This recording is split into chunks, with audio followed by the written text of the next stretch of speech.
Salt, salt, salt. The crucial word replayed in my head, the rhythm in time with my pounding heartbeat. A daring glanced over my shoulder, and I witnessed the wretched creature tearing towards me. Gripping the corner of my living room wall, I propelled myself into the kitchen and ripped open the cupboard door like my life depended on it. And that's because it did. Salt, salt, salt. My heartbeat grew more powerful as desperation flooded my veins. Where was the godforsaken salt? Various tubes of Italian herbs fell crashing to the ground as I fumbled around, finally setting my eyes upon that glorious silver-plated container. Shrieking, the creature advanced into the kitchen, just as I had managed to pour what remnants of table salt was available into my palm and thrust it before me, squeezing my eyes tightly shut as I feared I had run out of time.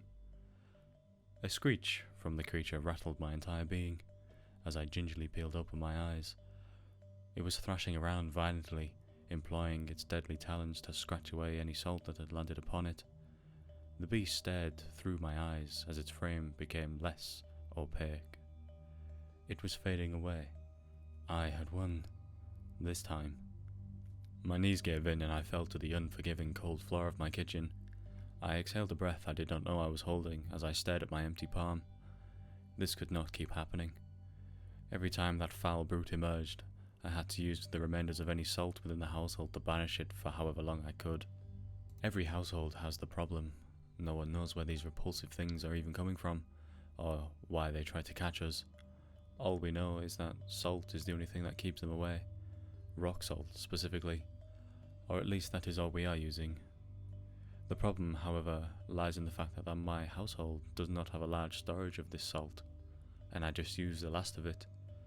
As of now, we are defenseless. A new day, golden sunlight poured into my window as I got dressed. I had decided that today was going to be the day I was going to solve that salt problem. Today was the day I'm going to protect myself and my wife for good. Today was the day. I stretched my arms up after getting dressed and cracked my entire spine. It's time, I thought silently. Not wanting to wake my sleeping wife, I made sure to avoid all squeaky floorboards along the top of the floor of our house as I crept away. It was early, but I wanted to be prepared in case the brute came back and attacked my wife. We had no salt left after all. I had a thought the night before. We are always told not to drink the seawater as it is full of salt. Yet no one had tried using the said salt from the ocean to banish these creatures. My house is on a cliff edge overlooking the sea, which had potentially been our answer all along. Why not try it? I dipped my empty water bottle into the gentle ocean waves and watched the bubbles form as it guzzled the salty solution. This would make me a genius if this worked. I may even get a royal handshake. I smiled at the idea, lifting the bottle as it was filled to the maximum capacity. Securing the lid, I began the short walk home. Each house I walked past had a similar scene. Someone frantically throwing salt around. One house had particularly large windows, which seemed to be asking for me to look inside. I witnessed a woman on the floor, in hysterics, backing away from a slowly advancing, monstrous shadow. It was their household creature, and she had no salt left. Frozen in place, I watched as the monster lunged forward and caught her.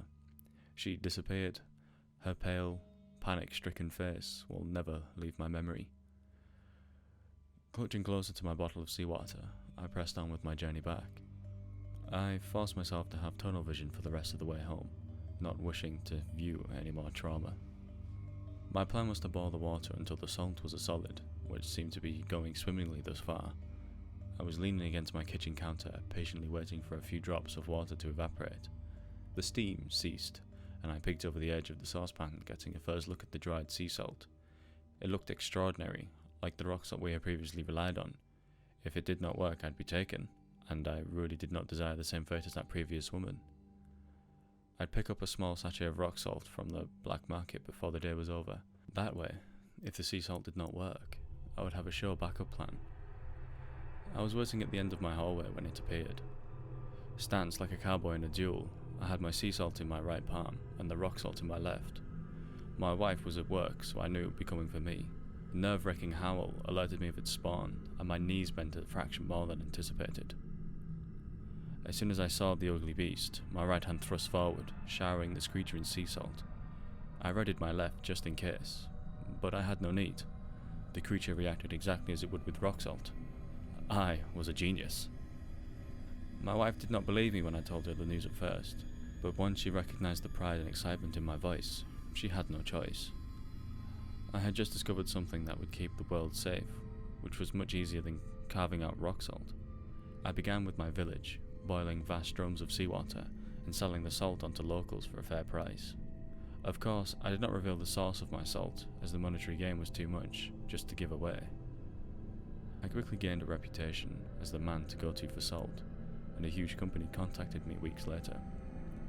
They were going to give me £3 million if I revealed my secret to them. Every man has his price, and £3 million was much more than I had ever dreamed of asking for. So, I complied. And within a week, everyone seemed to visit the ocean multiple times to harvest their own salt. Salt production did not seem much more of a problem anymore. Every household had plenty and some. I did begin to notice the ocean darkening in colour, but perhaps the amount of salt was responsible for that. It is white after all. Maybe the pigment was the cause. The growing darkness of the sea did not seem to worry anyone else, so I put it out of my mind. I did not have any problems anymore with the household beast. It seemed I had fixed the world. Until I realized I hadn't. Boiling what must have been my 100th batch of water, I waited until the steam rose no more and poured the salt into my container, or at least, attempted to. The saucepan was empty. The water had no salt in it. My breathing hitched as I tried to list any other reason why there was no salt. I forced myself to calm down. Perhaps this was just a bad batch. I felt uneasy. I had no idea why I couldn't seem to extract salt anymore. My wife and I had very little left, and I was beginning to see the severity of the situation. I hadn't told her we were running out, as I didn't want her to panic, and if I didn't work out how to create more salt, we were in immediate danger. Pacing around my dining room, I glanced at my wife seasoning her food with the remaining salt we had. I tensed my whole body as I watched it happen. From the corner of my eye, I saw something in the ocean. It seemed to be getting bigger. I looked at it and my blood froze. A titanic beast rose from the waters, and it instantly reminded me of a household creature. It looked to be covered in faces? I didn't quite understand until I locked eyes with one in particular. It was a pale, panic-stricken face, the same one from the house, and then it all fell into place, like a huge jigsaw puzzle. This giant thing in the ocean feeds off us humans, and every household creature was a worker, and here I was, staring into the many faces of their queen. The queen I had unleashed by robbing the ocean of its salt. My focus immediately fell onto my wife, who had just finished her meal, and the salt. Frantically, I grabbed at the now empty salt container, shaking it vigorously. Nothing came out, and that's when I saw it, the household creature, creeping around the wall to my wife. Tears involuntarily streamed down my face as a dire situation soaked in. We couldn't escape, and we had no more salt. I have doomed the world, I thought.